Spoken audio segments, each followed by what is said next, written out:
반갑습니다. 자니쌤입니다. 이번 영상에서는 자연 환경과 인간의 마지막 소단원 환경 문제의 발생과 해결을 위한 노력에 대해서 학습해보는 시간을 갖도록 하겠습니다. 빠라! 가시죠!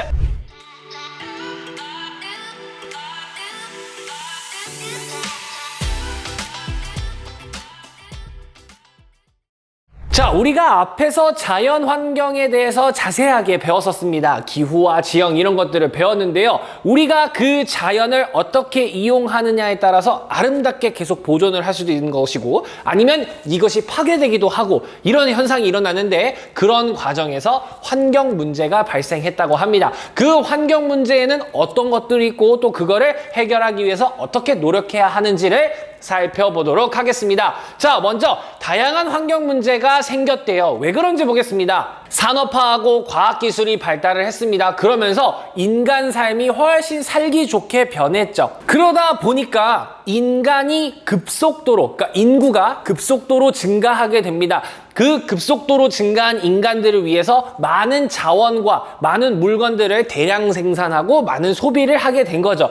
그렇게 돼서 우리의 삶은 긍정적으로는 삶의 질이 향상이 됐습니다. 하지만 그 이상을 하다 보니까 환경 문제가 발생하게 된 것이죠. 인류 생존과 생태계 전반에 위협을 주는 그런 현상들이 나타나게 된 겁니다. 자, 환경 문제의 양상이 어떻게 나타나는지 각각의 환경 문제들을 한번 살펴보도록 하겠습니다. 자, 첫 번째는 열대우림 파괴입니다. 자, 열대우림은 우리가 기후에서 한번 좀 건드렸었죠? 기후에서 AF 기후가 나타나는 주변에서 나타나는 겁니다. 아주 울창한 그런 여러분 밀림의 왕 타잔 생각하시면 됩니다. 타잔. 열대우림이 파괴가 되는 건데요. 벌목, 농업 개간 이런 걸로 인해서 굉장히 많은 파괴가 이루어지고 있는 것이죠. 대표적인 지역이 어디냐면 우리가 공부했었던 AF 열대우림 기후가 나타나는 지역 일대가 이 열대우림 파괴가 심각하게 나타나겠죠. 브라질의 아마존 유역 그리고 인도네시아 이런 데에서도 많이 일어나고 있고요. 그리고 아프리카의 가봉, 콩고 민주공화국에 있는 콩고 분지 지역 이런 데가 무분별한 벌목이 일어나고 있어서 대표적인 사례 지역으로 불리고 있습니다. 자, 여기 있는 국가들은 아무래도 지금 한창 개발을 진행 중인 국가인 건데요. 이 국가들이 개발을 하는 과정에서 열대우림이 파괴가 되는 거겠죠. 그러다 보니까 선진국에서는 야, 열대우림 파괴되면은 대기오염이 심해지잖아. 이렇게 지금 강조를 하고 있는 거고 이 개발도상국 입장에서는 아니야, 우리 개발해야 되는데 우리는 그럼 어쩌라고, 우리는 언제 너네 따라가, 이런 상황인 거죠. 그래서 열대우림 파괴가 좀 선진국과 개발도상국의 그 이해관계가 좀 많이 얽혀있는 그런 문제들도 있다라는 걸 보여주고 있습니다. 다음 사례도 한번 보겠습니다. 다음은 사막화입니다. 자, 사막화는 사막이 아닌 곳이 마치 사막처럼 변해서 이 점점 살기 좋았던 땅이 황폐화되는 현상, 여기를 이런 거를 사막화라고 불렀었죠. 기후변화 혹은 과도한 인간 활동 때문에 비옥한 땅이 점점 사막처럼 황폐화되는 현상을 사막화라고 합니다. 자, 요거는 몽골의 사막화 이 단계를 좀 보여주는 그림인데요. 초록 색깔이 사막화 위험이 없는 곳, 그리고 이제 노란 색깔, 그리고 진한 이 갈색이라고 이제 불러야 되나요? 진한 갈색이 되는 것이 사막화가 점점 진전됐다는 건데 지금 왼쪽에 비해서 오른쪽이 훨씬 더 노란색 범위가 늘어났죠. 그만큼 사막화가 진행됐다는 걸 보여주고 있는 사례입니다. 또 대표적인 지역으로는 사헬지대, 사하라 사막의 남쪽에 있는 지역 사헬지대가 굉장히 심각하고요.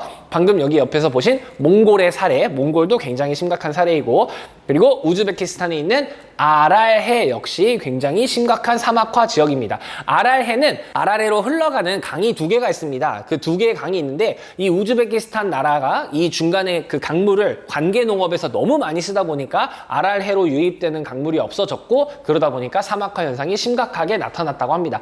옛날에 선생님이 학창시절에 지리를 배울 때는 아랄해가 지도에 나왔어요. 지도에 이렇게 동그랗게 이렇게 나왔었는데 지금 여러분들은 지도에서 보시면은 아랄해가 이렇게 갈라져가지고 이렇게 갈라진 것만 딱 보이는 그런 현상을 보실 수가 있습니다. 네, 그 다음으로는 플라스틱 섬, 미세 플라스틱 환경 문제가 있겠습니다. 자, 우리가 버린 쓰레기들이 이 해류에 의해서 바닷가에 이렇게 뭉치게 된다고 합니다. 그 뭉쳐가지고 이렇게 거대한 그 쓰레기 섬 같은 걸 만든다고 합니다. 그래서 플라스틱 섬이 이렇게 생기게 되는 건데요. 여기에 한 대표적인 예가 Great Pacific Garbage Patch 뭐 이렇게 해가지고 맞죠? 예, 발음.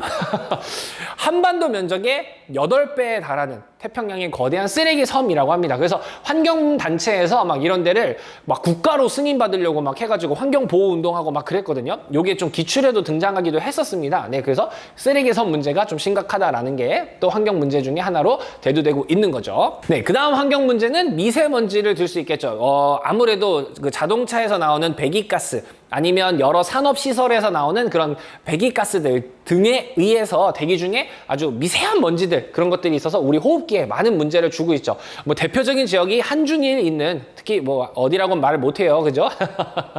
동아시아 지역이 굉장히 심각한 사례를 볼 수 있고요. 또 이 미세먼지가 요 밑에 있는 거랑 좀 연결해서 보면요, 이 미세먼지가 구름에 껴가지고 비로 같이 내리면 산성비가 될 수 있죠. 그래서 산성비가 심각했던 지역이 유럽 지역들이 이 산성비 피해가 굉장히 심했었습니다. 산성비도 환경 문제 중에 하나고요. 그리고 해수면 상승, 기후변화 때문에 점점점 지구의 평균 온도가 상승하고 있습니다. 그러다 보니까 빙하가 점점 녹고 있어서 해수면이 자꾸 올라오고 있죠. 그래서 뭐 몰디브라든지 방글라데시, 그리고 뭐 인도네시아는 수도를 옮겼습니다. 수도를 자카르타에서 옮겼어요. 지금 여기 보이시는 보르네오 섬에 여기로 옮겨가지고 그 해수면 상승으로 인한 침수 피해를 막겠다라고 한 거죠. 네, 해수면 상승도 역시 환경 문제가 되겠습니다. 자, 그리고 다음 환경 문제는 오존층 파괴입니다. 자, 과거에 스프레이, 여러분 헤어 스프레이 있지 않습니까?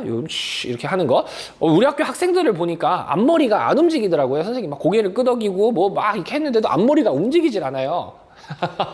스프레이 이렇게 막 뿌린 거죠. 네, 스프레이인데 그 스프레이하고 그리고 뭐 에어컨, 냉장고, 이런 냉매에 과거에 이제 그 프레온 가스라고 해가지고, ECFC, 염화 플루오린화 탄소인가요? 아무튼 그거를 사용해가지고 그게 막 분출이 됐는데, 그게 우리 대기에 있는 오존층을 파괴시켰다고 합니다. 이 오존층이 우리의 자외선을 막아주는 친구였는데, 이 자외선 차단이 안 되니까 막 피부병이라든지 이런 게 엄청 심각했었다고 합니다. 그래서 남극 상공에 오존층 구멍이 막 뚫려가지고 그 오존층 파괴가 심각하다 하는 게 막 전 세계적으로 대두가 돼가지고 이거 환경 문제 너무 심해 이렇게 했던 적이 있었습니다. 네, 오존층 파괴도 환경 문제고요. 그 다음에 지구 온난화에 의해서 대륙 빙하 같은 게 그린란드라든지 아니면 남극에, 아니면 그리고 우리가 배웠던 높은 산지에 있는 그런 만년설들이 자꾸 녹아서 대륙 빙하가 감소하는 거 역시 환경 문제가 되겠습니다. 자, 그리고 또 기타 다양한 환경 문제가 있는데요. 뭐 대기 오염, 수질 오염, 토양 오염, 해양 오염 이런 것들이 있겠죠. 그래서 뭐 대기 오염은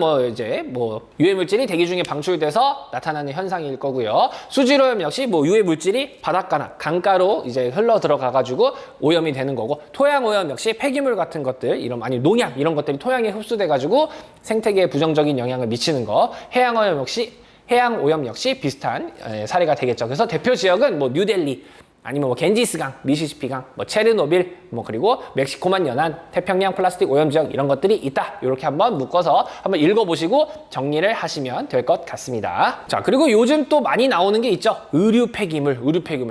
너무 의류를 많이 만들어가지고 그 의류가 버려져서 쓰레기가 결국 된다 이거죠. 가장 대표적인 게 혹시 체육대회나 막 수학여행 같은 거 할 때 우리가 반티 같은 거 만들잖아요. 사실 반티 그거 한 번만 입고 버리잖아요.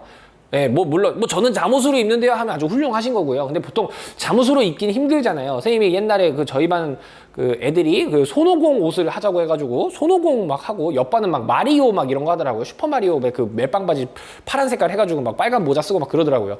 그거 밖에서 입기 어렵잖아요.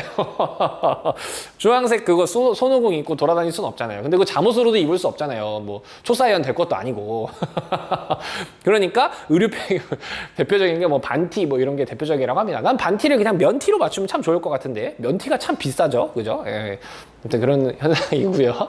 또 해양 산성화 역시도 기타 환경 문제로 볼 수 있겠죠. 해양 산성도가 높아져가지고 탄산가스 흡수에 방해가 된다고 합니다. 또 영구 동토층의 해빙, 뭐 시베리아나 알래스카에 우리가 배웠던 툰드라 기후 지역이나 EF 한대 기후 지역에서, 한대 기후 중에서 빙설 기후 이런 데에는 영구 동토층이 지구 온난화 때문에 점점 녹아버리기도 하고요. 또 산호초 유실 같은 것도 기타 환경 문제로 볼 수 있겠습니다. 자, 그러면 지금까지 있었던 이런 환경 문제들을 우리가 그냥 좌시해서는 안 되거든요. 그냥 바라만 보고 있을 수는 없어요. 그냥 이렇게 보고만 있을 수 없단 말이죠. 그래서 이거를 해결하기 위해서 노력해야 합니다. 하지만 혼자선 해결하기 어려워요. 우리 개인이 하기도 어렵고요. 어떤 특정 국가 하나가 나서서 될 것도 아닙니다. 그러다 보니까 이 국제사회가 함께 노력해야 해요. 다 같이 함께 해결을 해야겠죠. 그래서 모여가지고 약속을 합니다. 우리 다 같이 이제 환경 보호하기로 해 하고 약속을 합니다. 그 약속한 것들을 협약이라고 합니다. 협약들이 어떤 게 있는지 살펴보도록 하겠습니다. 자, 이렇게 다양한 협약들이 있는데요.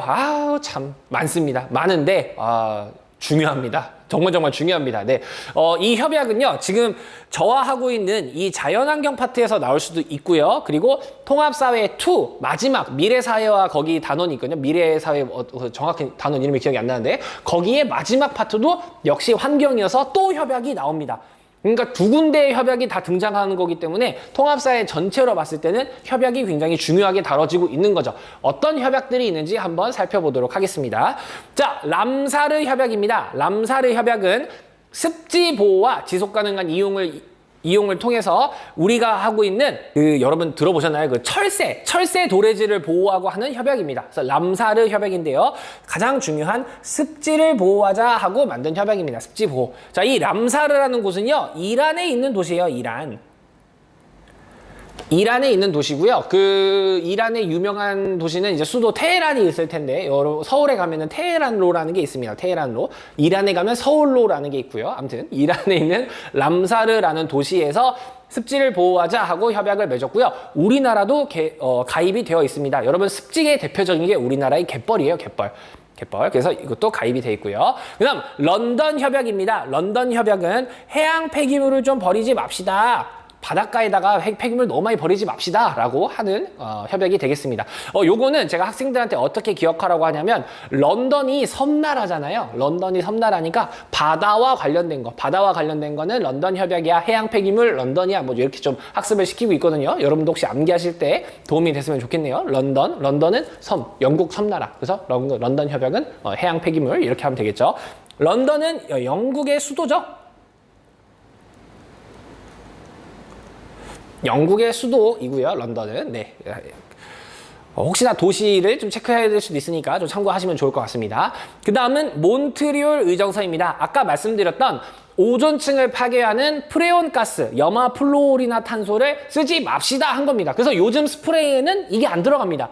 그리고 요즘 냉장고와 요즘 에어컨 냉매로는 이걸 안 쓰고 있습니다. 네, 다른 대체 물질을 쓰고 있는 걸로 알고 있습니다. 그래서 최근 오존층 회복 단계라고 나와 있죠. 그래서 여러분들 지금 제 강의를 듣는, 제가 현재 지금 고1 수업을 하고 있는데 고1이 2010년생이더군요. 2010년 이후로 오존층이 파괴됐다는 뉴스를 보신 적 있으세요?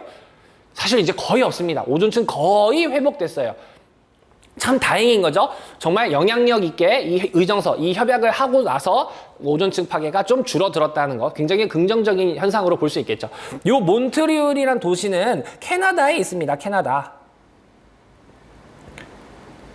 캐나다에 있고요. 역시 수도는 아닙니다. 캐나다 수도는 오타와이죠. 오타와. 네, 그렇고요. 그 다음은 바젤 협약입니다. 바젤은 스위스에 있습니다. 스위스에 있는 도시고요. 이 도시에서 유해 폐기물 이동하고 처리하는 거를 좀 규제합시다 하는 겁니다.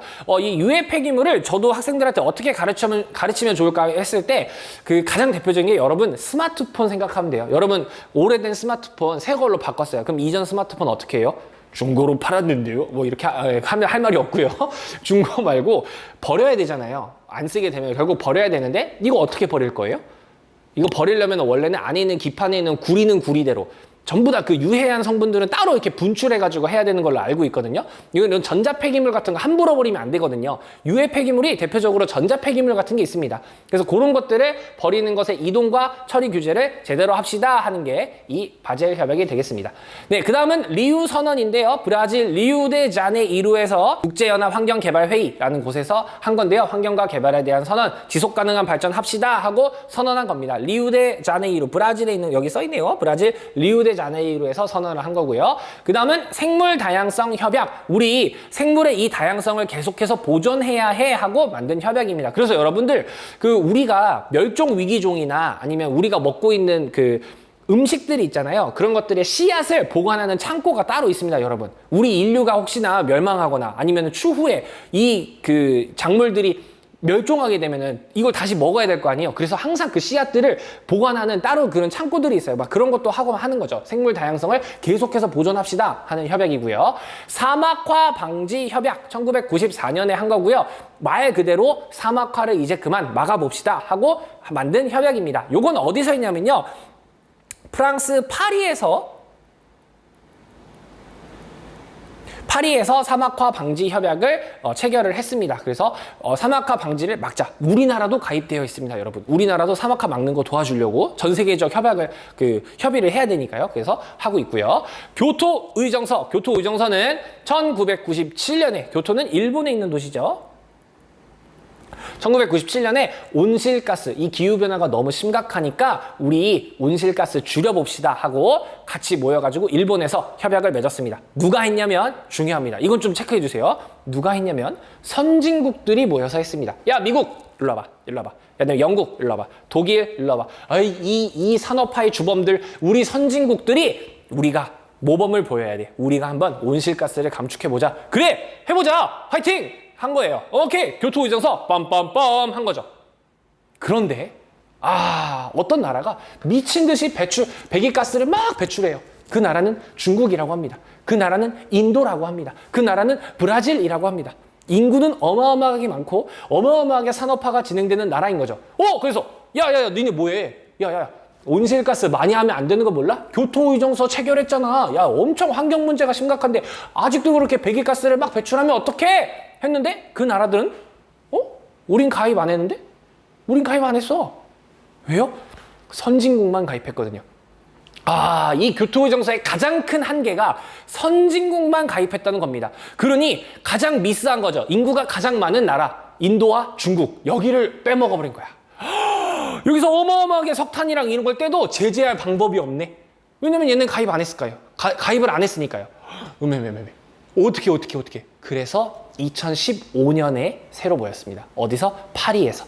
파리 기후변화협약을 하기로 한 거예요. 이때는 이제 뭐 한 거예요? 여기 보시면 선진국하고 개발도상국이 모두 하자. 이제는 모든 나라, 전 지구가 함께 해야 돼 하고 가입을 한 거죠. 예, 그래서 전체가 다 함께 하기로 했습니다. 자, 물론 여기서 특정 국가가 하기 싫은데 하고 안 한 분이 있어요. 네, 유명한 분인데요. 말은 따라하지 않겠습니다. 네, 아무튼 네, 뭐 그런 현상이 있고요. 자, 이 교토의정서에서 하나 좀 체크하실 게 있는데요. 교토의정서에서 이런 걸 하나 했습니다.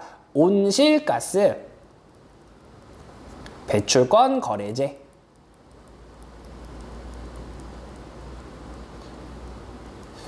자, 요게 뭐냐면요. 자, 우리가 교토의정서를 하는데, 자, 여기 위쪽을 한번 좀 봐주세요. 여기 위쪽을 보시면. 자, 우리 앞으로, 온실가스 감축해야 되니까, 한 나라에서 100씩만 배출하기로 하자. 이렇게 예를 든 거예요. 100만 배출하자, 100만큼만 배출하자. 이렇게 약속을 한 겁니다. A 국가도 100만 해, B 국가도 100만 해 한 거예요. 근데 A 국가가 나 올해는 되게 감축을 잘했나 봐. 80만 배출했어 라고 했고 B 국가는 어떡하지? 나는 이미 100만큼 하고 20을 초과로 해버렸어. 이렇게 돼버린 상황인 거죠. 이럴 수 있죠. 그렇게 됐을 때 이제 이 교토의정서에서는 100만큼만 하기로 했기 때문에 뭐 벌금이나 이런 걸 내야 될 거 아니에요. 제재를 가해야 될 거 아니에요. 그런데 이 A 국가는 원래 100만큼 할 수 있는데 20을 덜 배출한 거잖아요. 그러니까 A 국가가 이 B 국가한테 얘기하는 거죠. 나 20 배출 안 했는데 내가 너한테 20을 배출할 수 있는 권리를 너한테 팔게. 그러면 제재를 따로 안 받아도 되겠죠. 그거를 따로 사오면. 그래서 이 온실가스 배출할 수 있는 권리를 거래할 수 있게 해줬습니다. 언제부터? 교토의정서부터 온실가스 배출권 거래제를 했다라는 거 이렇게 좀 챙겨주시면 되겠습니다. 자, 이 밖에도 더 많은 협약이 있습니다.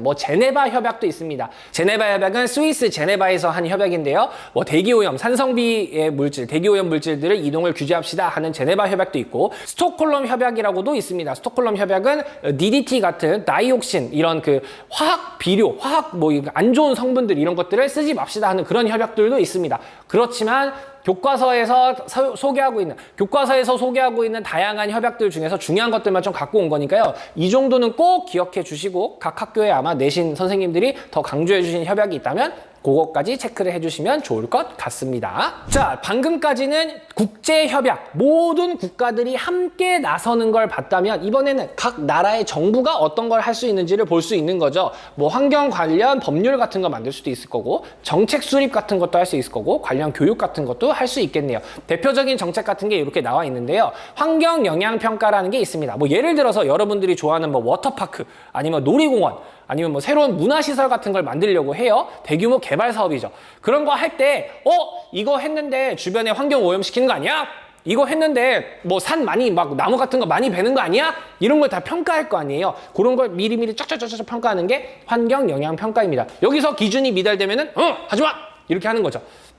뭐 아니면 우리가 뭐 새로운 철도 노선을 깐다. 새로운 기차를 그 기차 노선을 여러 지역에 할 건데 여기다 철도 노선을 놓으니까 가장 중요한 뭐 강가를 지나가가지고 강물이 오염되네? 그럼 못 하는 거죠. 그런 거 평가하는 겁니다. 환경 영향 평가고요. 그다음 저탄소, 녹색 성장 이런 거 정책적으로 할 수 있겠죠. 온실가스 줄이세요. 청정 에너지, 녹색 기술 사용합시다. 뭐 이렇게 할 수도 있고, 또 온실가스 배출권 거래제를 국가 안에서도 할 수 있겠죠. 야, A 기업하고 B 기업하고 너네끼리도 온실가스 배출할 수 있는 권리를 서로 거래해. 이렇게 하는 거죠. 또 탄소 중립 같은 것도 할 수 있고요. 또 전기차 보급 같은 거 권장할 수 있겠죠. 그래서 우리나라도 전기차를 사면 보조금을 줍니다. 그 보조금을 왜 줘요? 너가 그만큼 전기차를 사가지고 앞으로는 석유를 안 쓸 거니까 너에게 보조금을 주겠어 하는 거죠. 네, 근데 아이러니하게도 전기차 배터리를 만들면서 어마어마한 온실가스를 쓰고 있죠. 아이러니한 겁니다. 그죠? 네, 전기차를 만드는데 또 어마어마한 이산화탄소가 발생한다고 하죠. 네. 점점 좋아지겠죠. 그죠? 네. 또 어떤 게 있냐면 탄소 중립 포인트 이런 게 있습니다. 가장 대표적인 게 뭐가 있냐면요. 여러분 그 어플 같은 거, 그러니까 어떤 가게 같은 거 들어가셨을 때 각 그 가게 어플 같은 거 있잖아요. 뭐 커피숍도 있고 뭐 편의점도 있고 이렇게 있으면 그 어플의 설정 칸을 가보시면 종이 영수증 안 받고 모바일 영수증으로만 받기라는 그런 기능이 있을 거예요. 그래서 그거 한 다음에 이 탄소 중립 포인트를 신청하시면 한 건당 얼마씩 줍니다. 네, 그래서 얼마 전에는 100원씩 줬어요. 100원씩 근데 요즘에는 그 정부에서 예산이 없다고 많이 안 주긴 하던데 어쨌든 줍니다. 그러니까 나는 단순히 영수증만 안 받았을 뿐인데 근데 돈을 줘요. 왜냐면 그만큼 절약하라 이거죠. 그 종이도 아까우니까. 그런 거고요. 또 에너지 소비 효율 등급제. 우리 쓰는 가전제품에 보면 뭐 몇 등급 이렇게 써 있잖아요. 그래서 1등급 쓰면은 에너지 효율이 좋은 거니까 쓰세요 하고 가끔 또 1등급 제품 사면은 환급해드려요. 막 이런 이벤트도 하고 있습니다. 네, 그런 것도 있고. 또 여러 가지 사례가 있어요. 뭐 조력발전소 건설, 신재생 에너지 정책, 그리고 뭐 분리배출 표시제. 우리 재활용 엄청 잘하잖아요. 재활용 같은 거. 예. 경비 아저씨가 가장 화나는 게 분리수거 못할 때잖아요. 그죠? 아파트 사시는 분들은 공감을 할 거예요. 그죠? 막 경찰이래요. 경비 아저씨가 어디선가 지켜보시다가 내가 분리수거 잘못하는 순간 바로 달려오시죠. 그래서 왜? 막 이러면서 이제 비닐 떼세요. 막 이러면서. 그죠? 그런 게 있고 또 환경교육 사업 같은 게 기타 사례로도 볼 수 있으니까 한번 읽어보시고 넘어가시면 될 것 같습니다. 자, 그 다음 기업들이 또 할 수 있겠죠. 기업은요, 생산 활동의 주체입니다. 뭔가 물건을 만들고 유통하고 소비하고 이런 것들의 전 과정에 영향을 미치니까 기업들 역시 환경 문제 해결을 위해서 노력할 수 있겠죠. 대표적인 게 RE100 뭐 이런 게 있습니다. RE100. 기업이 사용하는 전력의 100%를 전부 다 재생에너지로 하겠다. 이런 글로벌 목표입니다. RE100. 요즘 핫한 트렌드죠. 그래서 뭐 세특 같은 거 할 때, 세특 뭐 그런 활동할 때 RE100 하는 친구들도 많더라고요. 네, 이런 게 있고. 또 뭐 친환경 포장 정책, 뭐 생분해 소재 이런 거 해가지고 또 포장재를 만들거나 또 요즘 또 핫한 거죠. ESG 경영, 환경, 사회적 책임, 지배 구조 이런 것들을 고려해서 지속 가능한 경영을 하겠다. 기업 경영 전략. 그래서 여러분들이 아시는 대기업들의 홈페이지를 한번 들어가 보시면 기업 소개하는 탭 같은 게 있을 거예요. 거기 들어가 보시면 전부 다 ESG 경영 어떻게 하고 이제 막 설명하고 있습니다. 예. 요즘 핫한 트렌드죠. 네, 그런 게 있고 또 어떤 그 사례가 있냐면 파타고니아라는 그 옷 브랜드가 있거든요. 등산복 브랜드. 거기서 Don't buy this jacket 이런 광고를 했었습니다. 네, 이게 그건데요. 그 파타고니아 여기 그 옷 기업이 재생 원료를 사용해서 이런 옷들을 만든대요. 그래서 뭐 굉장히 친환경적인 그 옷을 만든다고 합니다. 그래서 오히려 우리 거 사지 마세요. 막 이런 식으로 막 약간 마케팅을 했는데 이거 한 순간 그 매출이 한 30-40% 막 올랐다고 합니다. 저도 왜 그런지는 잘 모르겠어요. 사지 말라니까 저는 안 살 것 같은데. 또 가격이 또 그렇게 착하지도 않아요. 예, 여기 혹시 파타고니아 사장님이 보고 계시다면 조금만 싸게 해주시면 감사하겠습니다. 아무튼 네, 이런 거 하는 뭐 트렌드도 있더라. 재생 원료를 사용해서 옷을 만들고 이런 마케팅 해가지고 성공을 거둔 사례도 있더라라는 거 좀 참고만 해보시면 좋을 것 같습니다. 자, 그 다음은 우리 시민사회가 역시 환경 문제 해결을 위해서 노력할 수 있겠죠. 일단 감시와 요구 잘 하고 있는지, 정부가 환경 영향 평가 똑바로 하고 있는 거야? 아니, 정부가 하고 있는 정책들이 제대로 이루어지고 있는 거야? 그거 누가 살펴봐야 되는 거예요? 정부가 역시 보기도 해야 되지만 우리가 직접 볼 수도 있겠죠. 우리가 직접 보는 거예요. 여기 너무 오염이 심한데? 이 공장 너무 심한데? 이런 거 다 신고할 수 있잖아요. 그런 거 감시와 요구 같은 거 할 수 있고, 또 전문 지원 같은 것도 우리가 할 수 있는 거죠. 뭐 정책 연구, 기술적 지원 이런 거 직접 해가지고 할 수도 있는 거고, 정부와 기업의 지속 가능한 해결책 제시할 수 있겠죠. 또 아니면 캠페인 같은 것도 할 수 있습니다. 시민들의 참여를 해가지고 같이 시민 보호, 그 환경 보호 운동 같은 것도 할 수 있는 거죠. 그래서 여러 가지 캠페인 같은 거 충분히 할 수 있는 거죠. 그 대표적인 게 여러분, 제가 알기로 그 플라스틱 빨대를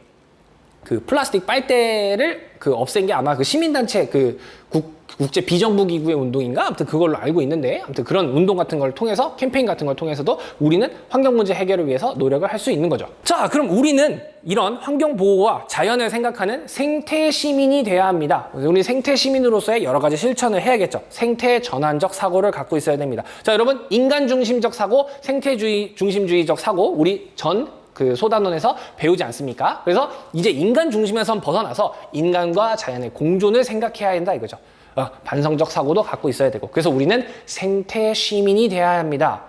생태 시민이 돼야 하죠. 자신의 선택과 행동이 자연과 뭐 생명체 이런 것들에 영향을 미친다. 그래서 우리는 환경을 보호하는 데 참여하는 사람이 되어야 한다. 그래서 감수성, 책임감 지녀야 되고요. 도덕, 윤리적 책임 수행해야 되고요. 그리고 지금 내 지역뿐만 아니라 전 지구적 차원에서 의식을 갖고 행동을 해야 한다 이거죠. 그럼 어떤 운동을 할 수 있을까? 어떤 노력을 할 수 있을까? 살펴보면요. 로컬 푸드 운동 이런 것들을 할 수 있겠네요. 우리 지역에서 생산된 식품을 소비하면 확실히 탄소 배출이 줄어든다고 합니다. 왜냐하면은 여러분, 이거 운송하면서 어마어마한 석유, 천연가스 같은 걸 쓰잖아요.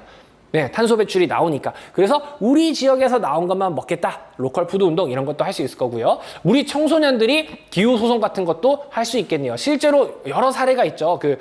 어디였죠? 어느 나라였는데 아무튼 한 여학생이 시위 해가지고 성공한 사례도 있고요.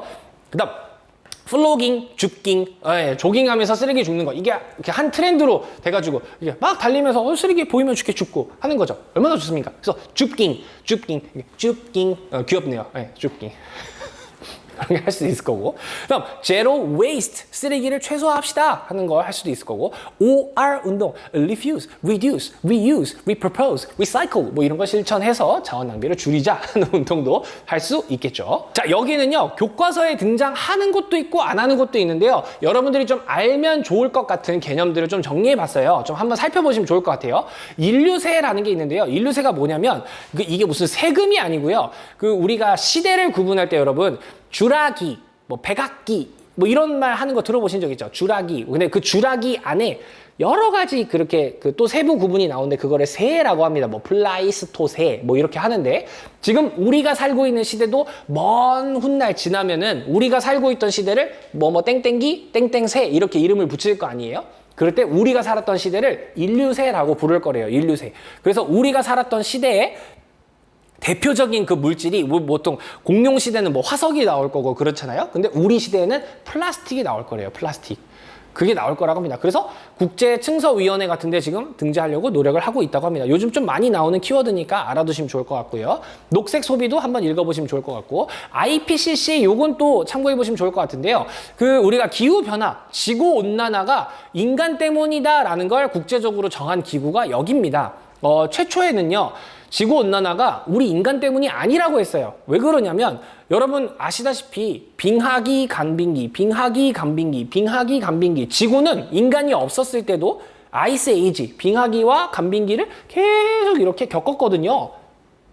우리 인간이 없었을 때도요. 그래서 현재 우리가 살고 있던 시대는 지난 빙기에서부터 온도가 올라가고 있는 상황이었던 거예요. 그러니까 어차피 인간이 아니었어도 온도가 올라가고 있는데 왜 지구온난화야? 라고 한 거죠. 그래서 처음에는 인간 때문이 아니야 라고 했어요. 근데 이 올라가는 속도가 우리가 지금까지 조사했던 속도보다 미친 듯이 빠른 거죠. 그래서 아니다. 다시 회의해보니까 인간 때문이 맞다라고 땅땅땅한 기관이 여기에요. IPCC. 그래서 지구온난화는 인간 때문이 맞습니다. 라고 여기서 땅땅땅 결론을 내렸습니다. 그 기구가 여기고요. 뭐 프로슈머, 그린슈머라는 그 용어도 있습니다. 그래서 뭐 생산과 소비를 동시에 하는 사람을 프로슈머, 그리고 친환경 제품을 소비하는 사람을 그린슈머 뭐 이렇게 표현을 하기도 하고요. 자원순환성 요것도 한번 읽어보시고요. 네. 생태 발자국은 내가 지금까지 사용하고 있는 의식주에 사용된 자원의 양 이런 것들을 그 토지로 좀 새롭게 환산한 지수입니다. 그래서 생태 발자국이 높으면 자원이 많이 이용된 거고 낮으면 자원이 적게 이용된 겁니다. 그래서 이것도 자주 등장하는 용어니까 한번 알아보시면 좋을 것 같고요. 디지털 탄소 발자국도 한번 읽어보시면 좋은 자료가 될 것 같습니다. 자, 그럼 지금까지 개념을 살펴봤습니다. 자, 개념 살펴본 거 토대로 문제를 풀어볼 텐데요. 기출문제 나오면 잠시 풀어보시고 해설 들어보시기 바랍니다. 문제 나갑니다.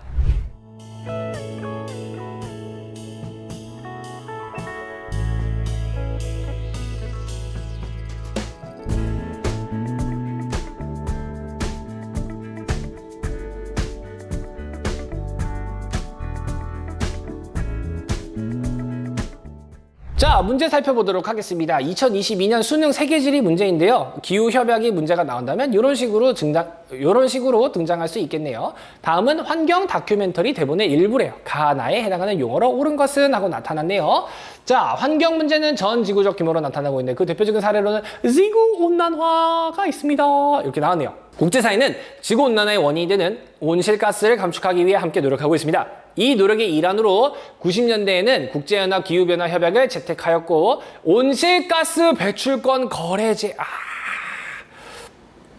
온실가스 배출권 거래제를 도입한 뭡니까? 교토의정서죠. 교토의정서를 도입하였고요. 그리고 이 교토의정서의 한계가 뭐였습니까? 선진국들만 모였다. 그래서 또한 선진국의 온실가스 감축 의무가 있었던 교토의정서와 달리 이제 2015년에는 뭐에서? 파리에서 했죠. 파리 협정이 되겠죠. 파리 기후변화 협약이 체결이 되면서 선진국과 개발도상국 모두 온실가스 감축에 동참해야 해 했었죠. 네, 그래서 정답은 2번이 되겠네요.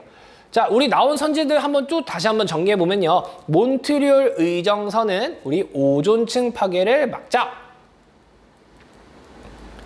했던 협약이고요. 제네바 협약은 아까 거기 PPT에는 등장하지 않았지만 제네바는 대기 오염 물질의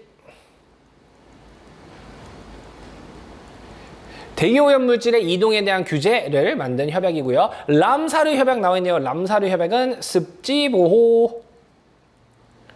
습지를 보호하기 위한 협약이다. 이렇게 정리하면 되겠네요. 다음 문제 보도록 하겠습니다. 수행평가 자료의 일부라고 합니다. 이에 대한 설명으로 옳은 것은 하고 나와 있고요. 환경문제 대응을 위한 국제협약과 협정에 대해서 쭉 나왔는데 94년 6월 17일 프랑스 파리에서 채택이 되었다고 합니다. A를 건조, 반건조 등의 지역에서 다양한 요인으로 발생하는 토지 황폐화, 건조 지역 근처에서 나타나는 토지 황폐화인가 봐요. 그래서 요거를 막기 위해 지속 가능한 개발을 하고 이렇게 했다고 합니다. A가 뭡니까? A는 사막화가 되겠죠. 그러면 가가 사막화 방지 협약이 될 수 있겠군요. 사막화 방지 협약이 될 수 있을 거고, 나 볼게요. 나는요, 2015년 프랑스 파리에서 역시 채택이 되었네요. 둘 다 파리에서 채택을 했네요. 이 위협에 대한 전 지구적 대응을 강화한다고 합니다. 그래서 산업화 전 수준 대비 지구 평균 기온 상승을 낮은 수준으로 유지하도록, 기온 상승을 막기 위한, 기후변화를 막기 위한 거구나. B는 뭡니까? 지구온난화겠죠.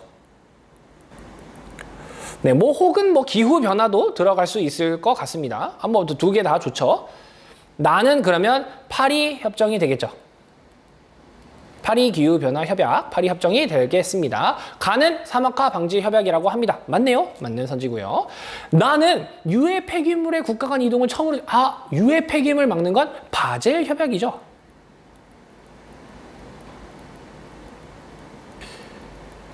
바젤 협약에 대한 얘기였고요. A, 사막화의 대표적인 사례로는 아랄해가 있다고 합니다. 맞네요. 맞는 설명이 되겠고요. 그다음 B는 지구온난화나 기후변화 이런 게 들어가야 할 텐데 B가 오존층 파괴래요. 틀렸네요. 오존층 파괴는 몬트리올 의정서에 대한 내용이었습니다.